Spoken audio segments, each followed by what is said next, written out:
خیلی از رفقا سوال داشتن که چجوری بند کتونیامون رو شطرنجی کنیم. بریم با هم آموزش رو ببینیم. اول از همه 2 تا بند اندازه هم باید داشته باشیم. بندا رو با پلاک یا بدون پلاک به این صورت از کتونی رد میکنیم، یکیشون کوتاه و یکی بلند به این صورت. بعد این بند رو از این بغل صاف میکنیم، رد میکنیم که چروک نشه به این صورت و دوباره همین کار رو تکرار میکنیم.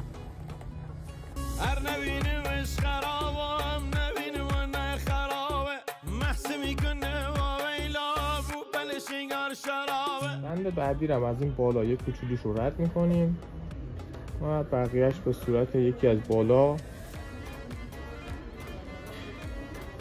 یکی از پایین رد میکنیم، بقیهش دیگه آسونه.